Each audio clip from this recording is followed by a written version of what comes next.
Salam Müşfiq müəllim, xoş Xoş gördük, gördük. xoş Sağ ol. gəlmisiniz Dərd Dinləmənin növbəti seriyasına və bugün bizim müzakirəmiz Şərq mədəniyyəti, ümumiyyətlə Şərq mədəniyyəti biraz geniş anlayışdır. Bu Konfutsinin deyək ki, yayıldığı Çin, Yaponiya, deyək ki, Vyetnam, Koreya, sonra yaxın Şərqdə deyək ki, İslam və Hindistanda Budda, Budizm və s. Ümumiyyətlə bu Şərq mədəniyyəti və təhsil anlayışına baxacağıq. Burada daha çox məni maraqlandıran məsələ biz hardayıq. Yəni məsələn, Qərb mədəniyyəti var, Şərq mədəniyyəti var. Məsələn, bizim cəmiyyətdə təhsilə bir cür yanaşma var ki, məsələn, ailələr əsasən düşünür ki, mənim övladım ali təhsil almalıdır və biz məktəb olaraq bütün təhsil sistemi olaraq fokuslanmışıq ki, uşaq ali təhsil almalıdır, repetitor yanına gedir, hazırlaşır və ali təhsil alır. Ali təhsili bir növ özünü realizənin mi deyim, həyatı garantiya etmək mi deyim, gələcək həyatı garantiya etmək kimi bir vasitə kimi görürlər. Bu bizim orta təhsil bir vətəndaşın təhsillə bağlı düşüncəsi. Maraqlıdır ki, məsələn, Şərq mədəniyyəti, ki, bu çox geniş mədəniyyətdir, siz daha yaxşı bilirsiniz, və onun təhsil fəlsəfəsi, təhsil mahiyyəti, yəni Şərqin zəngin mədəniyyəti də mi təhsilə belə baxır? Yox, belə baxmır. Siz danışdıqca mən belə beynim səyahət edirdi. Bilirsiniz, bu fransız romanizmində də Stendhalda falan bu qırmızı qara bir əsər vardı. Aktuallaşdı. Ümumiyyətlə bu məsələni Avropa sivilizasiyasında müşahidə elədilər ki, orta əsrlərdən yeni dövrə keçiddə ki, insan savad vasitəsilə statusunu dəyişə bilər. Ki, oxuyub, əvvəllər məsəl üçün oxumaq, təhsil almaq bu ancaq aristokratların işi idi. Çox para tələb eləyən bir şeydir. Məsələn, indi də normal ölkələrdə bunun fərqindədirlər ki, əgər sizin uşağınız 3-4 dildə danışırsa, bu demək ki, siz zəngin adamsınız. Çünki uşağa dil öyrətmək üçün, dil öyrətmək çox bahalı bir prosedurdur. Siz çox körpə vaxtlarından ona müəllim tutacaqsınız, hər ay pul xərcləyəcəksiniz, illərlə pul xərcləyəcəksiniz və nəticədə uşaq 3-4 dildə danışacaq. Əgər uşaq 3-4 dildə danışırsa, demək siz çox zəngin adamsınız. Amma təhsil bir şansa dönüşdü ki, kasıb adamlar, kasıb zümrədən çıxan insanlar təhsil dolayısıyla aristokratiya sinfinə düşə bilsinlər. Sonra maarifçilik bunu bir qədər də inkişaf etdirdi. İndi isə bu ümumiyyətlə kasıb ölkələr üçün də aristokratiyaya düşmək vasitəsinə çevrilib. Biz də balaca bir ölkə statusundan çıxış edirik son 200 ildə o düşüncə ilə. Bizim də əsas işimiz təhsil vasitəsilə böyüklərin arasına düşmək, təhsil vasitəsilə statusumuzu dəyişməkdir falan. Gərçi məsələn İngiltərə bunu ilə eləmədi. Onlar dünyanı zəbt elədilər. Ordu ilə, donanma ilə. Zəbt elədilər, ondan sonra oranın təhsilli, elmli adamlarını da özlərini işlətdilər. Bugün də Qərb onunla məşğuldur. Xüsusi stipendiyalar ayrılırlar və beykini verdin, gəl bizdə oxu. Ondan sonra seçib seçməliyir. O pulsuz oxuma şeyləri var, layihələri var. Onlar elə belə deyil, o balıq tutma sənətidir. Onlar qəşəng bilirlər ki, mən indi ortalama deyirəm də, hər ölkədə analar 7 dənə şərti, məsələn, sıravi uşaq dünyaya gətirirsə, 3 dənə istedadlı uşaq dünyaya gətirir. 7 kovboydursa, bunun 3-ü istedadlıdır, o 3-ünü toplamaq lazımdır. Bu barədə Konfutsi da deyirdi ki, istedadlı, qabiliyyətli insanlar hər bir xalqa Allahın bəxş elədiyi lütfdür. Onun sayı təhsillə dəyişməz. O doğuluşdan qabiliyyətli, potensiyadır. Təhsil onu ancaq parlada bilər. Və o varlı ölkələr o qaymaqları bütün dünyadan yığırlar. Yığırlar özlərini işlədirlər. Niyə görə? Ona görə güclüdürlər. Orduları güclüdür, zəbt elədiyi iqtisadiyyatlar güclüdür, sömürdükləri iqtisadiyyatlar güclüdür. Yəni belə iqtisadiyyat o mənada bir imperiya halına alıblar. Ondan sonra Azərbaycanlıları, Hindliləri, Yaponları, gedin Amerikanın Silikon vadisini rəmzi dedikləri vadisinə baxın. Orada hindlilər işləyir, orada ərəblər işləyir, orada ruslar işləyir. Hər bir məsəl üçün iqtisadiyyatı zəif olan ölkədən bunu qaymaq kimi yığırlar və istifadə edirlər özlərinə. Təhsil vasitəsilə çıxmırlar irəliyə. Təhsil onlarda bütün ölkələrin qaymaqlarını yığmaq üçün bir tordur. Təbii ki, biz də 2 dəqiqədən bir özümüzə qaydırıq, hirslənirik, düşüyük balalarımız üstünə ki, siz nəsə bir təhsil möcüzəsi eləməlisiniz. Biz düşünürəm ki, biraz başqa strategiyalara da baş vurmalıyıq. Elə hər şeyi bu məktəbdən, bu yazıq uşaqların canından çıxarmalı deyilik. Biz istedadlı uşaqdan təhsil vasitəsilə istedadlı uşaq yaradanmarıq. İstedadsızdan istedadlı yarada bilmərik. Məsələ bundadır. Və bunu Konfutsi də deyirdi ki, qoyunu nə qədər tərbiyə edirsən, o pələng olmayacaq. Qərbdə bunun əksini deyirlər. Yəni Qərb məsələn son dövrlərin gedişat tendensiyalarına baxsaq, artıq yanaşma belədir də. Yəni biz şagirdin potensialı, onun qabiliyyəti, anadan gəlmə istedadı bunu təksib eləmirlər. Amma daha çox tendensiya hər kəsin inkişafa, məsələn, inklüziv cəmiyyət anlayışını bir düşünsək, yanaşma belədir ki, o uşaq deyək ki, ola bilsin ki, öyrənmə çətinliyi var, ola bilsin deyək ki, Down sindromlu uşaqdır. Ola bilsin ki, o birisilər kimi çox yaxşı oxumaya bilər. Amma onların da oxumaq haqqı var deyə daha çox hər kəsə fokuslu bir təhsili müşahidə edirik Qərbdə. Məsələn, mənə maraqlıdır. Məsələn, şərq mədəniyyəti, məsələn, şərq deyəndə məsələn, əsas Çini götürsək, Çin bu dəqiqə həm təhsili ilə, həm bir növ iqtisadiyyatı ilə dünyaya bir örnəkdir. Zəhmətkeşliyi ilə, disiplini ilə və s. İndi maraqlıdır. Ümumiyyətlə biz ölkə olaraq təhsilimiz hardadır? Tamam. Bircə onu deyim ki, Çin şərq deyil bu dəqiqə. Çin tamamən qərbdir. Fəlsəfəsi də marksizmdir. Tamamən uzaq qərbdir. Uzaq şərq deyirlər, uzaq qərb deyək. Yaponiya da qərbdir. Çox mutsuzdular ona görə də. Suisid halları da çoxdur orada. Çində də bu başlayacaq. Yəni şərq insanı şərq dünyasında yaşamırsa özünü çox mutsuz hiss edir. Bu mənada bu örnəklərdə şərq yoxdur. Şərq hardasa aşramlarda, xanəgahlarda mövcuddur. Bir də böyük ustadların təxəyyülündə, təfəkküründə mövcuddur bu dəqiqə. Qərb hər yeri zəbt eləyibdir. Bu bir. Biz hardayıq? Çox maraqlı sualdır. Biz hardasa 200 ildir ya da 150 ildir bu sualı özümüzə veririk ki, biz hardayıq? Bizim dünyaya səs salmış ən əsas romanımız Əli və Ninodur. Orada da o sualı verirlər ki, biz hardayıq? Biz şərqik yoxsa qərbik? Və Əli orada əzab çəkir. Çünki o qərb dünyasına düşmüş şərqli balasıdır. Baxır ki, onun həyat yoldaşı kimlənsə rəqs eləyir və qısqanclıqlar içində boğulur. Çünki bir şərqli kimi onun bütün daxili aləmi üsyan eləyir buna. Amma eyni zamanda bir qərb ölkəsində də Rusiyanın imperiyasında yaşamış birisi, sonra da müstəqil Azərbaycanda elə hər halda qərb dünyasının davamı kimi yaşayan bir adam kimi əziyyət çəkir. Bəzən deyirlər ki, düzdür, biz şərqlə qərbin coğrafi olaraq kəsişəcəyinə düşmüşük və qərb mədəniyyəti ilə də tanışdığımız var.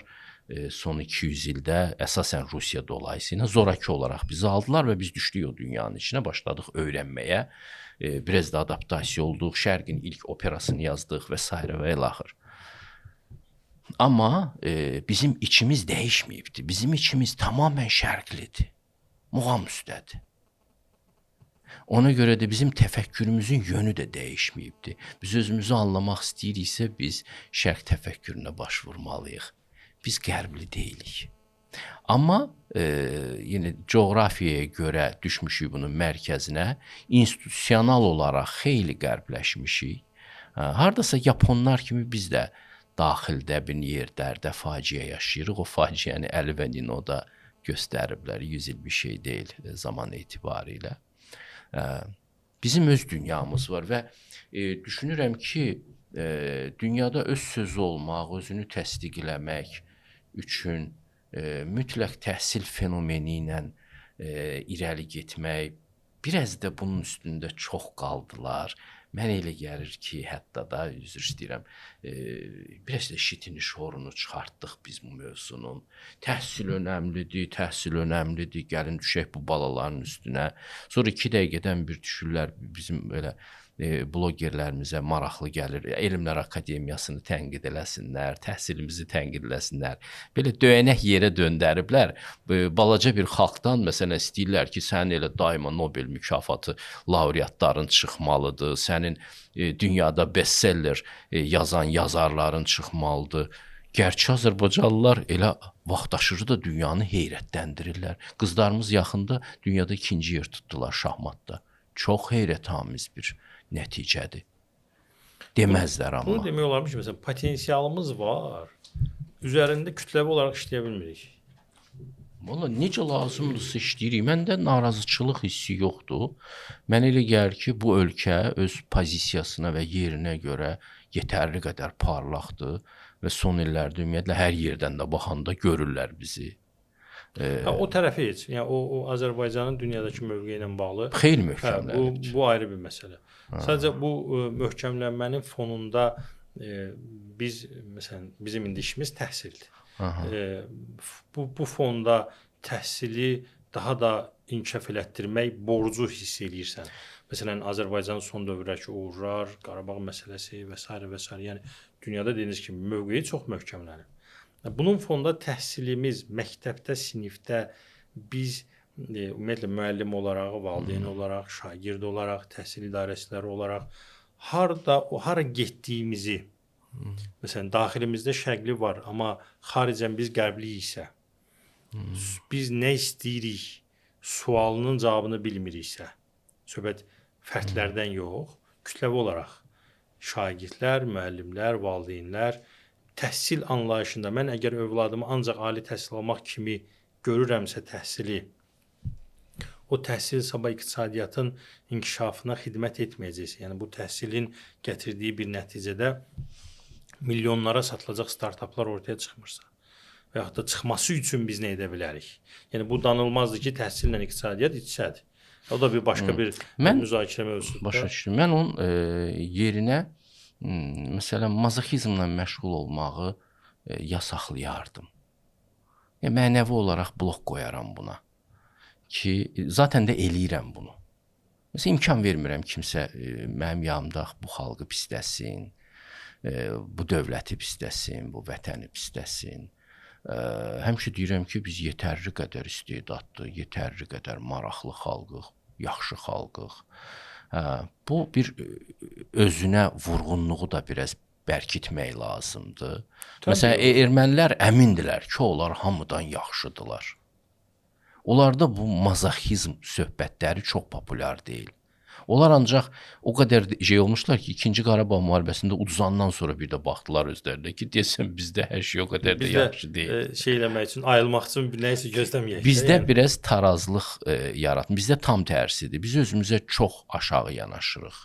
Bunu biraz ortaya doğru, orta nöqtəyə doğru irəlilətmək lazımdır. Məsələn, deyək ki, bir məktəbdə, sinifdə bir müəllim düşünür ki, bu indi şərqdənmi gəlir, yoxsa əsrlərin onda formalaşdırdığı bir düşüncədir.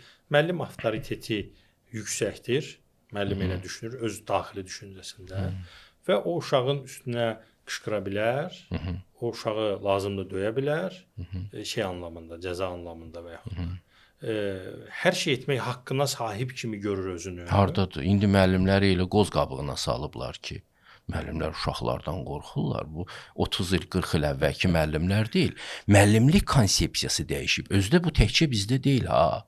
Bu o günü Türkiyədən bir klip çəkmişdilər, baxdım müəllimlərin həyatını dəyişməyinə. 30-cu illərin müəllimi necə davranırdı və indi 21-ci əsrin müəllimləri də uşaq valideyn gəlir. Hünərim var mənim uşağıma pis bir söz deyəsən.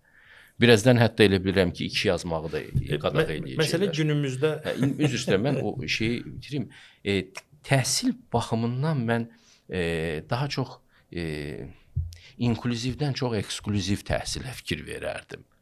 Yəni xüsusi istedadlı uşaqları seçmək lazımdır. Mən məsələn yadımda qalanlardan ki, o vaxt biz uğur qazanırdıq ki, Üzeyir Hacıbəyli gedirdi kəndlərə, orada istedadlı uşaqları yığırdı, gətirirdi Bakıya, konservatoriyaya, Bülbül adlı məktəbə oxutdurmağa və biz istedadları yerlərdən yığmağı öyrənməliyik. Və o istedad kimi istedadını üzə çıxarda bilmədiyimiz uşaqlar. Onlara da ümumi şərtlər təklif eləmək lazımdır, inklüziv deyildiyi kimi də. Əgər oradan da kimsə çıxacaqsa, şübhəniz olmasın ki, bir çiçək, asfaltı, betonu nətər deşib çıxa bilirsə, bir istedadlı adam da eləcə çıxacaq.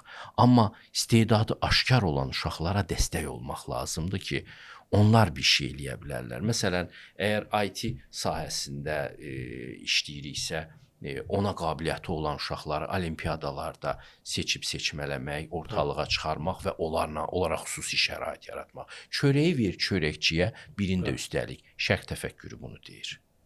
Və Konfutsi də bunu deyirdi.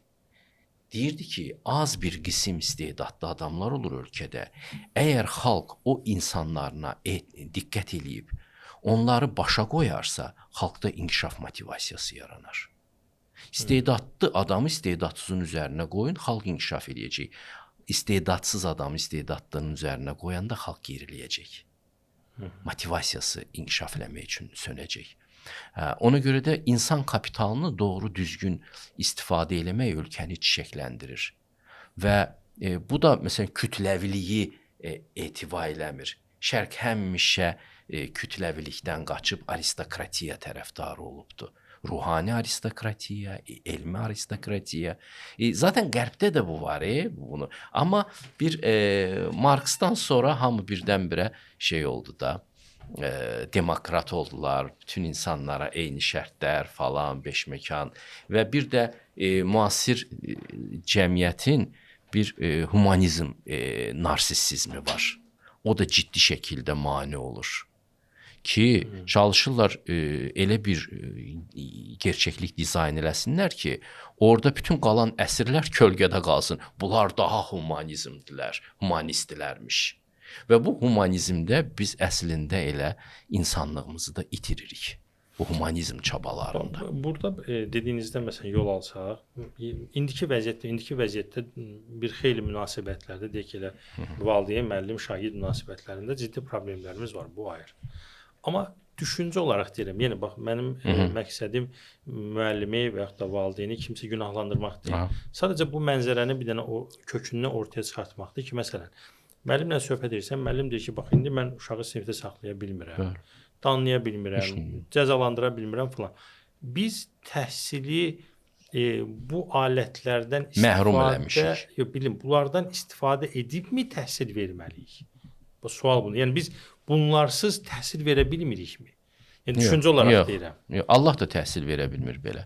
Allah bizi necə öyrədir? Bütün kitablarında cəza və mükafatla. Deyir ki, xardal toxumu boyda yaxşı bir iş görsəz, onu qabağınıza çıxaracağam. Pis iş görsəz, yenə qabağınıza çıxaracağam. Yəni bu cəza mexanizmidir, cəza və mükafat. Amma deyək ki, Quran-Kərimdə də dəfələrlə keçir ki, düşünənlər üçün burada bir hikmət vardır. Yəni düşünməyini də istəyir. Çox da maraqlıdır, yox. Quran-Kərimin əvvəlki bu Bəqərə surəsinin əvvəlində tam yazır ki, bu kitab müttəqilər üçündür. Hamı üçün deyil, seçilmiş adamlar üçündür. Quran heç ümumiyyətlə təsəvvürləmir ki, bu hamı üçün. Deyir, az bir qism olsun istəyirəm aranızdakı bir elita doğru yolu göstərsin. Yəni, müsəlmanların çox olacağı anlamına da gəlmirdi Quran. Quran fikirləşirdi ki, ölkədə bir 1%, 2% müsəlman olsa, ədalətli, dürüst, müdrik, o ölkə çiçəklənər.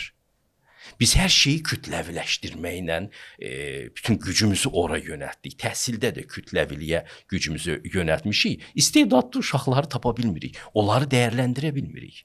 Yanaşma, yəni müasir dövrdə məsələn yanaşma budur ki, hüquq bərabərliyi və bütün insanların istedadlı doğulsa da, doğulmasa da, seçimindən, vəziyyətindən asılı olmayaraq hər kəsin bir haqqı var.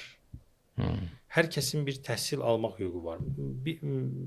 Biz istedadlı uşaqları bunun içərisindən ayırsaq, digərlərini sadəcə orta sinif kimi düşünüb, sadəcə standart bir uşaqlar da onlara bir və istedadları ayırdıq. İndi sual yaranır da, məsələn, anadan istedadlı doğulmayan bir uşaq anadan öyrənmə qüsuru doğulursa, bəli.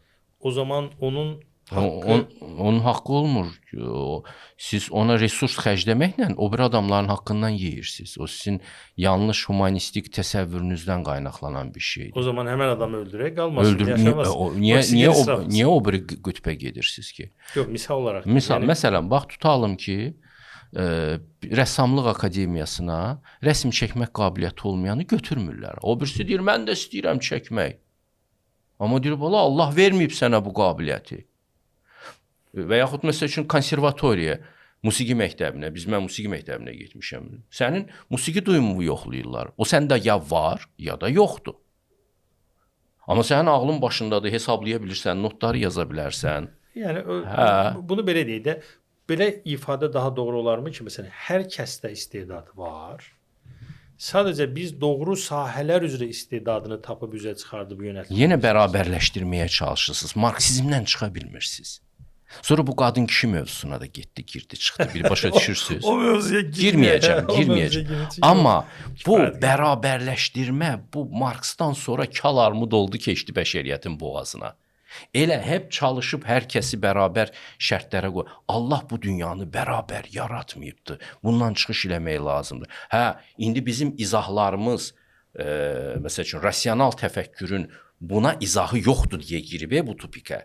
Məsələn, şərqdə çox gözəl izahı var, reinkarnasiyadır. Əvvəlki həyatında nə qazanmısansa, bu doğuluşunda onun yolunu davam etdirirsən. Bu maraqlı bir izahdır. Amma qərb təfəkküründə bunun cavabı yoxdur. O fikirləşir ki, Allah da yoxdur, haşa.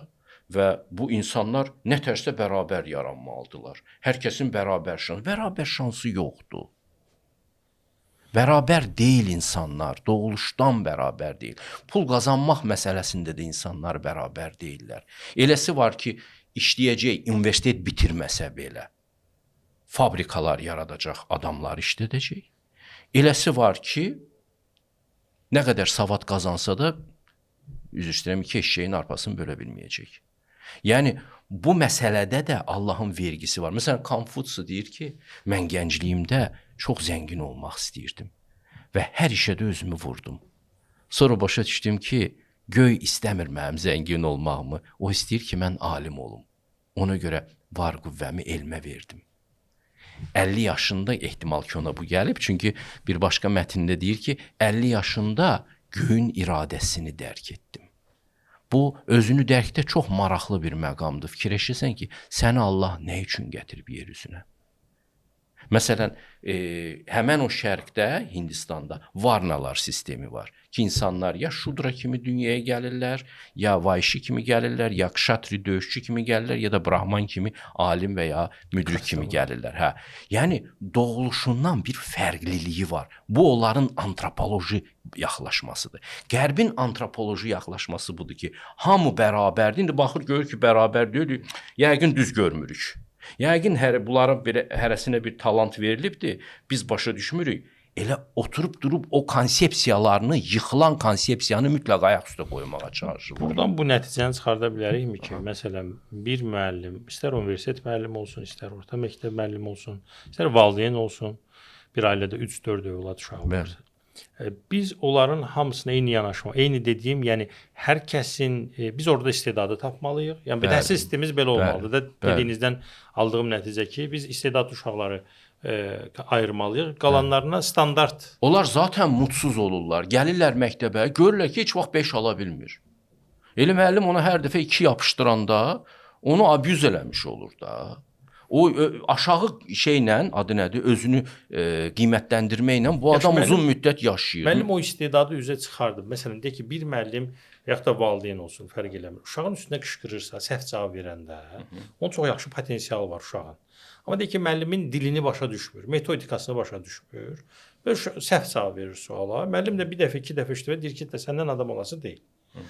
Onun biz istedadını bastırmış oluruq mu? Yox, qətiyyən yox. Amma hansı ki vardı onun istedadı. Mən Sadəcə sizə- bizim üslubumuz Bu yaxınlaşma da, bu marksist yaxınlaşmadır, bir günahkar axtarmaq. günahkar yox. Bilirəm də, Biz yəni özümüzə bir kimsə düzlük imkan tutmağımız- vermədi bunu aşkarlamağa.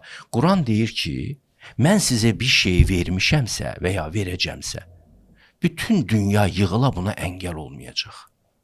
Mən sizə bir şey vermirəmsə, gedib bütün dünyanı tapşırtsaz da onu sizə verən olmayacaq. Onda buradan da nəticə çıxardıq ki, elə biz doğulmuşuq, elə Allah yaşayaq getsin, Yox. çalışmayaq.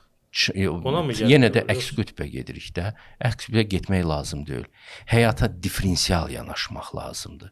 Ailədə doğulan uşaqların hərəsinin bir missiyası var, bir karmik səviyyəsi var. Ona sayğı ilə yanaşmaq lazımdır. Uşaqları yarışa soxmaq lazım deyil. Hərənin bu dünyada öz yolu var. Biri çoban olmalıdır, biri süpürgəçi olmalıdır, o birisi mühəndis olmalıdır, bir başqası biznesmen olmalıdır. Hə, insanlara sayğı aşılamalıyıq ki, insan evladı yer üzünə öz ruhu üzərində işini davam etdirmək üçün gəlir. Sayğı ilə yanaşın insanın işinə. Amma insanları süni bərabərliyə qoyanda da kompleksə soxmuş oluruq. Bir gün dərk eləyir ki, bərabər deyil o ilə. Onsuz da dərk eləyəcək bir gün. İndi bir dəqiqə, o sualınıza ki, müəllim bunun talantını aşkarlamalıdır. Yenə müəllim heç vaxt talant aşkarlayan deyil. Müəllimin yanına talantı aşkarlanmış adam gəlir. Sonra müəllimin funksiyası nə olur? Müəllimin funksiyası ancaq olanın üstünə biraz da qoymaqdır və ya bir balaca itələmək ki, düz gedirsən, biraz da yaxşı get. Dostu olsun. Şərqdə belə bir söz var, çox böyük sözdür. Deyir ki, tələbə yetişəndə müəllim həmən onun yanında olur. Əgər birisi böyük bilikləri dərk etməyə yetişibsə, Allah ona həmən müəllim göndərəcək. Bir Xızır sifətində də olsa, bir müəllim göndərəcək həmən onun yanına onu dəstəkləmək üçün. Yox, bunun heç bir şeyi yoxdur, potensialı yoxdur. Oturur müəllim axtarır, məktəb axtarır. Hələ bir dünyanı da günahkar çıxarır ki, mənim də bir yaxşı müəllim olsaydı, yaxşı bir təhsil sistemi olsaydı bu ölkədə, mən də nə olardım? Maksim Gorki nə səviyyədə böyüyübdür, azdan çoxdan indi bioqrafiyası ilə tanış olanlar bilir də. Həyatın dibindən çıxıb, romanın adı da biri belə idi, həyatın dibində. Dünyada ən məşhur yazarlardan birisi oldu. Kim ona mane oldu? Başa düşürsünüz. Lomonosov kimi bir adam 19 yaşında əlifba öyrənibdi. 40 yaşında akademik oldu. Əgər kiminsə baxtına, ruhuna o böyük elm düşübsə, o elm onda mütləq çiçəklənəcək. Və ya baxın ki, məsələn, indi mən Quran ayələr misal gətirim. Musanın yaranması. Adam doğulanda fəlakətin içində doğuldu. Suya atdı anası onu ki, öldürməsinlər uşağı. Uşaq getdi, düşdü ora saraya, sarayda təhsil aldı. Ondan sonra qaçmalı oldu Misirdən, getdi bir Şüeybin yanında. Neçə il, 20-30 ildə orada çobanlıq eləyə həyatı öyrəndi.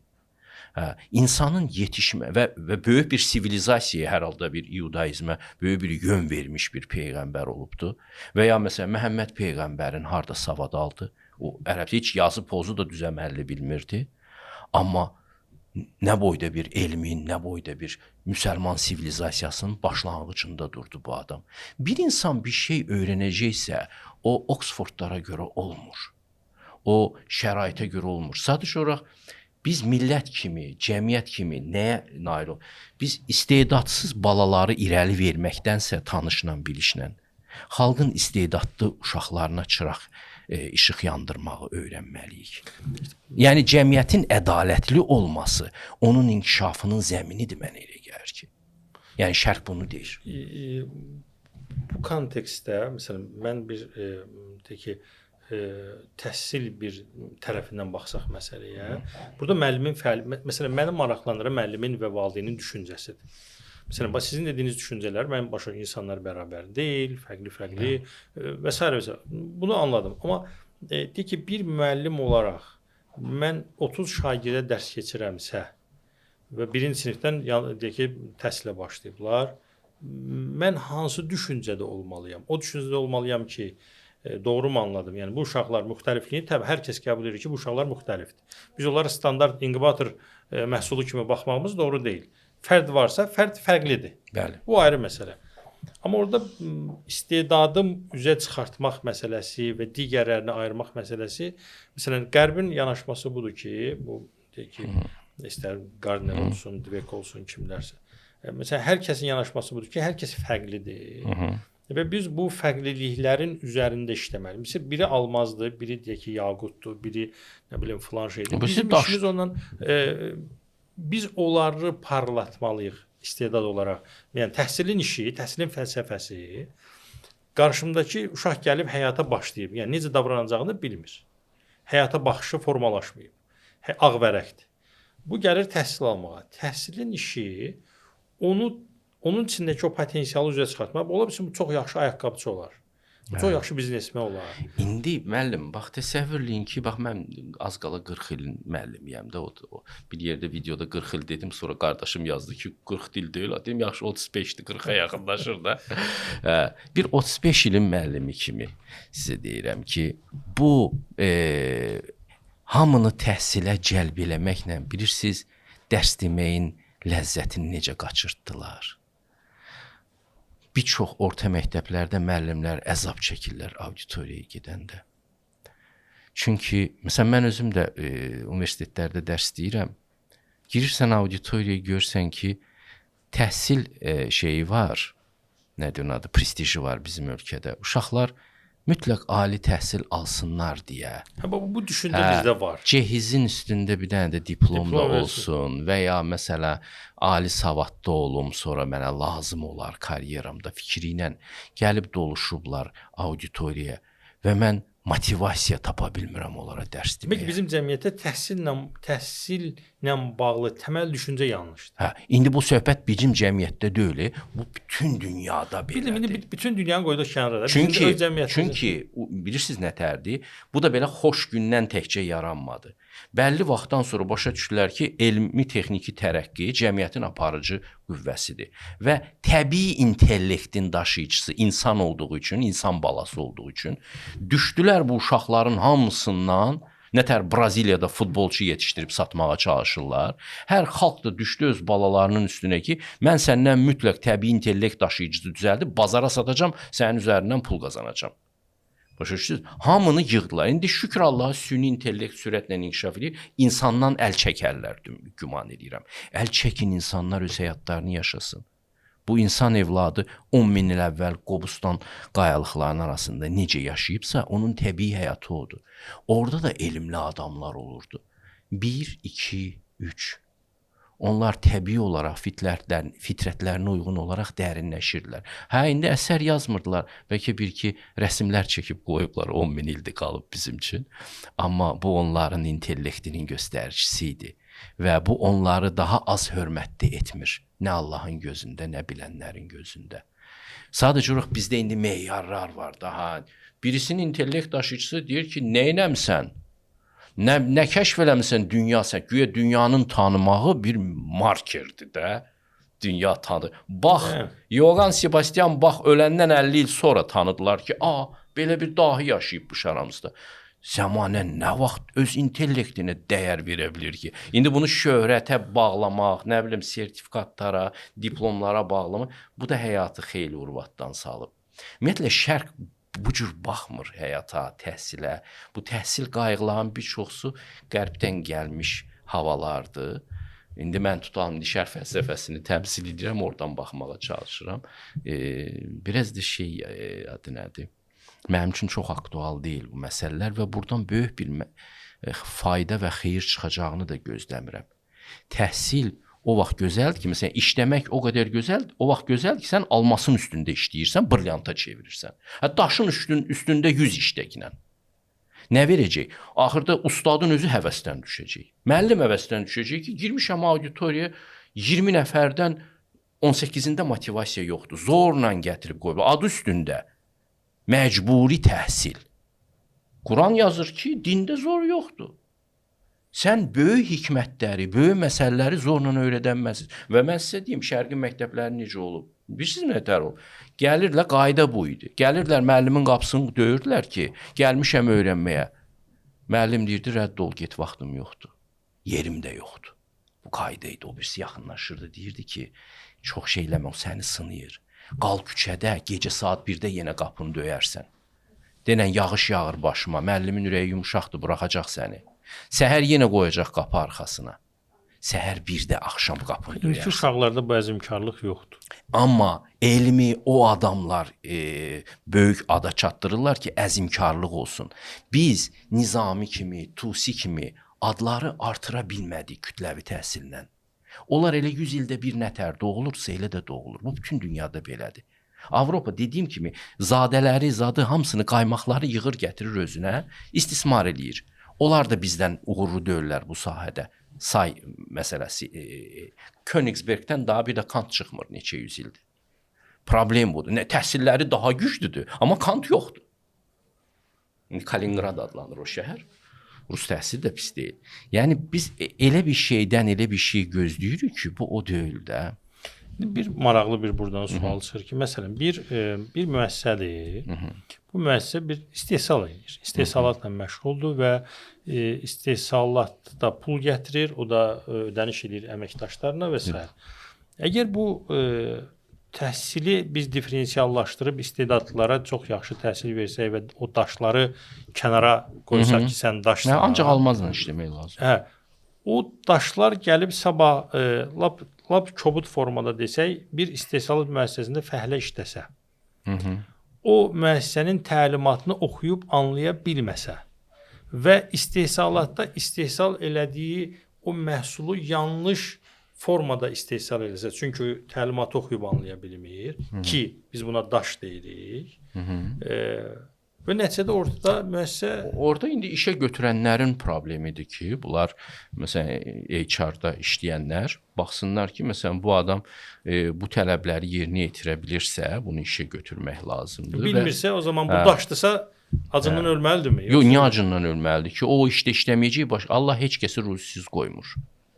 Mütləq hər hansı bir işdə işləyəcək öz qabiliyyətinə görə. Amma ki, məsələn, görürəm ki, universitet təhsili də çox ciddi transformasiyalara uğrayacaq. Getdikcə bu belə kurslarla əvəz olunacaq. Hardasa vaxtı da azalacaq. Bir gün adamlar deyəcəklər ki, 4 il çoxdur, ya 5 il çoxdur. Bəzi sahələr istisna bu şeyləri azaldacaqlar. Süni intellekt də baya-baya daxil olacaq bizim həyatımıza. Da taksi sürücüsündən o daş dünən bu taksi sürürdü, bir gün onu taksiyə də yaxın qoymayacaqlar. Süni intellekt özü sürəcək taksini də. İndi bilmirəm gələcəyə nə tər doğru gedəcək bu iş bölgüsü, əmək bazarı nə vəziyyətə düşəcək. Amma hər halda elə bilirəm ki, bir 10 ildən sonra xeyli fərqli olacaq. Onda belə ağıllı, siz dediniz, çox istedadlı o ağıllı adamlar oturub fikirləşir ki, misal üçün. Bu daşların bu qədər çox olmasının mənası yoxdur. Covid yaradaq və yaxud da başqa-başqa. O da hər kəs daşları aradan götürək. Allahın konsepsiyası insan budur ki, yer üzündə balaca həşəratdan tutmuş ali insanlara qədər hamısı burada zəruri iş görür, hamısının yaşamaq haqqı var. Əksinə, biri görürsünüz, maarifçilərdən bu faşist düşüncəni eşidirəm. Deyir ki, evlənməyin, doğmayın, törəməyin, əgər sizin intellektiniz yoxdursa. Sözə bax ha. Bu elə o nasizmin yöntəmləri ilə eynidir. Bundan yol alsaq elə yaxşı məqamat o, hansı ki o təhsil də birbaşa maraqlanır. Məsələn, məktəbdə müəllim şagirdi idarə eləyə bilmir, çünki şahid ailədə o tərbiyəni görmür və s. və s. və müəllimə məktəbə təhsil üçün başarısız. Baxırsan, həmən uşağa baxırsan ki, bunun atası və yaxud da ailədən, ana, ata və yaxud da ciddi bir problemli insandır. Və o tərbiyə də istər-istəməz tərbiyə genetik deyək ki, olmasa da təsirlə, valideyn təsiri ilə formalaşan bir məsələdir, belə deyək. Qismən. Yəni zamanla üzərində işlənməli olduğu bir məsələdir tərbiyə və bu ailədən bunu görmədiyinə görə o niyyətlə deyə bilirlərmi ki, məsələn, intellektiniz, şuurunuz, bir düşünmə qabiliyyətiniz yoxdursa evlənməyin. Çünki sən normal insan yetişdirə bilməyəcəksən ailədə.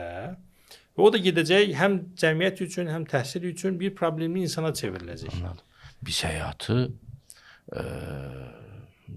doğru qavramırıq. Həyat dediyim kimi amöbdən başlayır, insana qədər yolu var.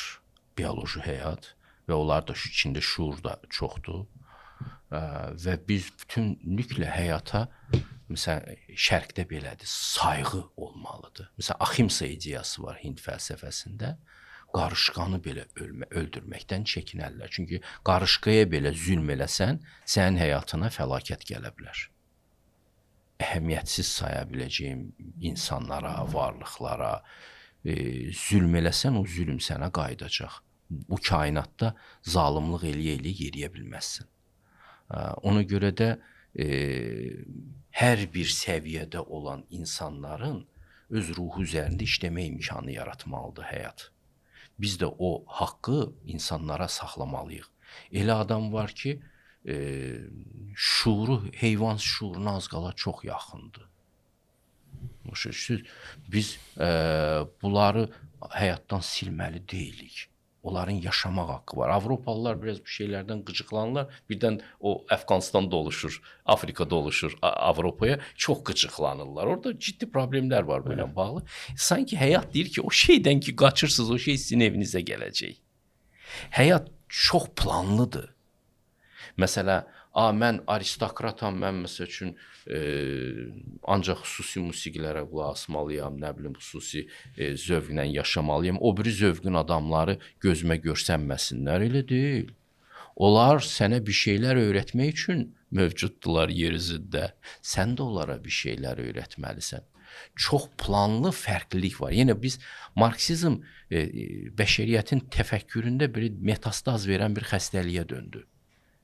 Ki, bu bərabərçilikdən çıxış eləmək. Şərq fəlsəfəsində bərabərçilik yoxdur. Həmişə ranglar var. Mələklərin belə rangları vardır.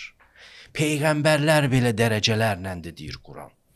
Bu şeyə də aydınlıq gətirim bir məsələ ilə bağlı. Demək, Qərb, məsələn, bizim son elmi araşdırma, son dediyim hardasa bir son 200 ilin, 200 il deməyək, bir son 120 ilin pedaqogikadakı araşdırmaları məhz o dediyiniz o marksizmdəki bərabərliyi niyyət olaraq onu demir. Məsələn, o deyir ki, hər kəs 30 nəfər bir sinifdə dərs alırsa, biz hər kəsə eyni yanaşmalıyıq deyil. Hər kəsin təhsil almaq hüququ var, təhsil almaq haqqı da var və hər kəs fərqli olduğuna görə təhsilin işi konsepsiya olaraq onların fərqliliklərinin üzərində qurulmalıdır. Nəinki onlara, məsələn, mən bir tapşırığı hamıya 30 nəfərə verməməliyəm. Çünki zaten bir tapşırığı... Amma onların hamısını bir sinifə doldururlar. Onlar mane olurlar, o birilərinin haqqına girirlər. Bugünkü çətinliyimiz o diferensiallıqdır ki, biz sinifdə o diferensiallığı təmin edə bilmirik. Müxtəlif səbəblərdən, ya infrastruktur yoxdur, ya bizim səriştəliyimiz yoxdur. Təsəvvür edin ki, 50 nəfəri yığıblar auditoriyaya. Mən bəlkə o auditoriyadan 3 nəfəri seçərdim, o biri patoloq auditoriyadan da 3 nəfəri seçib 6 nəfərlik bir auditoriya düzəldərdim və mən orada daha dərinlərə gedə bilərəm. Bu biri uşaqlar məni 2 dəqiqədən bir o dərinlikdən çıxarırlar. Bu təhsilimizdə var bizim, fərqli təhsil forması var. Hansı ki, məktəblər maksimum 3 nəfər olmaqla həmən siniflərdəki o istedadlı uşaqları yığıb ayrıca dərs keçə bilərlər. Amma bunun reallaşma, yəni hazırki təhsil sistemimizin o cəvahiri tapıb üzə çıxarma mexanizmi yoxdur. Yəni sual çıxır da müəllim necə biləcək ki, bu uşaq... Mexanizm çox gözəl. O mexanizm yenə müəllim nüfuzunu artırmaqdan gedir. Biz müəllimin də şəxsiyyətini saldıq aşağı. Biz nədən bu müəllimə bu qədər hüquqlar verək? Bəlkə bu zalım olacaq, bəlkə bu nə olacaq? Okey, o zaman siz müəllimi itirdiniz. Qorxursunuz müəllimə verməyə, hüquq verməyə ki, müəllim zalımlıq eləməyə başlayacaq. Siz müəllimi itirdiniz bugün. Müəllim çox ehtiyatlı, çox özünü sığortalayan bir varlığa çıxdı. Ümumiyyətlə fikir verirsiniz, kişilər məktəbi tərk ediblər. Yəni burada müəllim deyəndə biraz mən öz adıma deyim, biraz ehtiyatlı danışaq. Yəni bütün müəllimlərdən söhbət getmir. Məsələn, müxtəlif situasiyalar var da. Məsələn, elə müəllimimiz var ki, uşaqlara analarından daha çox qayğı göstərir. Elələri də var ki, elə deyil. Amma elələri də var ki, təhsil həmişə tələbə qabağında oturan müəllimlə gerçəkləşdi və müəllim öz vicdanına əsaslanıb qiymət yazır. Məsələn, hakimlər də vicdansız ola bilirlər, rüşvət də ala bilirlər. Amma biz bu sistemi dəyişə bilmirik. Hüquq sistemi hakimin vicdanı və məhkəmə prosesi üzərində qurulur. Müəllimlikdə də siz müəllimi, nətər hakimin özəl statusu var, onu daşıya bilər, daşıya bilməz ayrı məsələdir, amma status özəl. Müəllim də müəyyən mənada hakim statusu qədər önəmlidir bizim həyatımızda. Önəmlidir. Onu azalda bilməz. 150 min müəllim var təxminən. bunun hamısından vicdanlı olmağı da gözləmək biraz absurddur. Təbii. Yəni biraz Təbii. hər kəs vicdanlı olsun və hər kəs doğru davransın. Onda cəzasını biraz- Allahdan alacaq. O uşağı misal üçün deyirəm, bir müəllim, ibtidai sinif müəllimi uşağı lövhəyə çıxardır və uşaq dərsi oxumayıb deyə uşağı vurur. Təhqir edir uşaqların Məni də içərisində. vurublar. İncimişəm, istəmişəm müəllimə, amma mən qabağımı ala bilməyiblər bu ilə. Yəni Bu biz ilə o uşaqları istedadın itirmirik. qabağı alınmaz. Heç nə itirilməz. Axı o müəllimliklə bağlı, o uşağın həyata baxışı ilə bağlı bir çox şeylər zədələnə bilir. Valla zədələnmək, travmatiklik falan, bu da hamısı neoliberal baxışların yaratdığı şeydir, həyata konsepsiyadır. Yıxılanı itələ deyirdi Nietzsche. Çünki kimin ki gücü var o qalxacaq. Mütləq qalxacaq. Əksinə və ya Nietzsche'nin başqa sözü vardı ki, deyir məni öldürməyən təzyiq məni daha güclü eləyir. Ona görə də bu müqavimət də bilirsiniz, pomidor şitilliyində palıd ağacı yetişdirənməzsən. Palıd ağacı küləklərin altında yetişməlidir ki, onun kökləri dərinə getsin. Bu negativ hadisələr ki, bizim həyatımızda olur, uşaq həyatımızda olur. Bunları biraz çox şişirdirlər, travmatikləşdirirlər. Bunlar normal təcrübədir və şərqliyə görə də yer üzü heç vaxt Allahsız deyil. Allah həmişə insanların yolları ilə aparır, onlara da himayə eləyir. Bir insanın içində bir şey varsa, onu mütləq aşkara çıxaracaqdır. Amma biz cəmiyyət olaraq nə edə bilərik də? Bizim işimiz nədir? Biz Allahlıq iddiasına düşməməliyik. Biz ədalətli yardımçılar olmalıyıq. Nə qədər bacarırıqsa, onu ortalığa qoymalıyıq. Elə bilirəm ki, cəmiyyətdə mənəvi yüksəliş olursa, o cəmiyyətdə elə iqtisadiyyat da başlayır inkişaf eləməyə, elm də başlayır inkişaf eləməyə. Hər halda Quran belə danışır. Deyir ki, cəmiyyətin mənəviyyatı düzələndən sonra onu hər mənada böyüməsi baş verir. Konfutsi də belə fikirləşirdi. Çox sağ olun. Təşəkkür edirəm. Qısa bir olaraq mənəviyyatın inkişafını nədə görürsünüz siz? Mənəviyyatın inkişafı. Mənəviyyatın inkişafı ədalət hissini, səmimiyyət hissini yüksəltməkdir. Həya hissini yüksəltməkdir. İndi hətta elə bir dünyaya gəldik, çıxdıq ki, həyasızlığı yetkinlik sayırlar. Uşaqlara aşılayırlar, ən çox qızlara. Əksinə biz həyalı cəmiyyət olmalıyıq. Ədalətə qarşı, həqiqətə qarşı addım atanda utanıb qızarmalıyıq. Bundan başlamaq lazımdır. Böyüklərə hörmətdən başlamaq lazımdır. Bundan sonra gedəcək iş. Çox sağ olun, təşəkkür edirəm.